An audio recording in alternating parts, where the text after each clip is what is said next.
Sirach 34. Ang mga tawo nga buang-buang matunto sa mga paglaom nga walay hinungdan, ug ang mga damgo makapadasig sa ilang hunahuna. Ang usa ka tawo nga motuo sa tanang mga damgo mahisama sa usa ka tawo nga buot modakop sa mga anino o mogukod sa hangin. Ang imong makita diha sa usa ka damgo dili tinuod, sama nga dili tinuod ang makita diha sa usa ka salamin. Ang dili tinuod dili makahimo og butang, nga tinuod sama nga ang hugaw dili makahimo og butang nga hinlo. Walay hinungdan ang mga damgo nga tagna og mga tilimadon. Makita mo diha niini ang gusto mo lamang nga makita. Gawas kon ang labing halangdon magpadala kanimo og damgo, ayaw kini pagtagda. Ang mga damgo nakapahisalaag sa daghang mga tawo. Gibutang nila ang ilang mga pagsalig niini, mga butanga ug unya mapakyas lamang sila. Ang balaod hingpit na ug wala na kinahanglan kining mga bakat.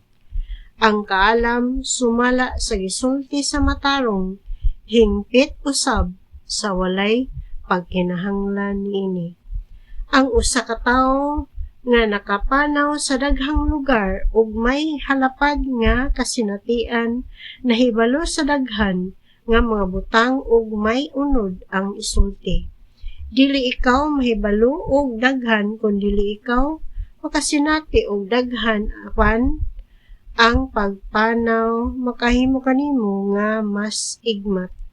Sa akong kaugalingon nga mga pagpanaw nakakita ako og daghang mga butang ug nakakaton akong labaw sa akong malitok. Nahimutang ako sa peligro sa kamatayon sa makadaghan apan nakalingkawas ako kanunay tungod sa pagsalig ko sa nangagi nga kasinatian. Sila nga mahadlokon sa Ginoo mabuhi tungod kay ilang gibutang ang ilang pagsalig diha kaniya nga nagluwas kanila. Kahadloki ang Ginoo ug wala kay lain nga angay kahadlukan. Kung ang imong pagsalig anaa kaniya, dili kagayod magtinalawan. Palaran ang mga tawo nga mahadlokon sa Ginoo tungod kay nahibalo sila asa sila makapaabot og hinabang. Ang Ginoo nagbantay kanila nga nahigugma kaniya. Siya ang ilang malig-on nga panalipod og dili matarog nga panagang. Magsalipod siya kanila gikan sa kainit, maglandong kanila batok sa adlaw sa panahon sa kaudtuhon, ug mag-amping kanila aron dili sila masukamod o maklukapa. Maghimo siya kanila nga malipayon ug maghatag og kasanag sa ilang panagway. Panalanginan niya sila og maayong kinabuhi ug maayong panglawas. Kung ang imong ihalad usa ka mananap nga nakuha nimo sa dili matarong nga paagi, kini adunay depekto o dili madawat.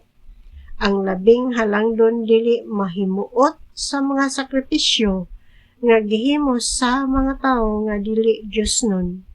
Walay bisan unsang sakripisyo nga makahulip sa ilang mga sala.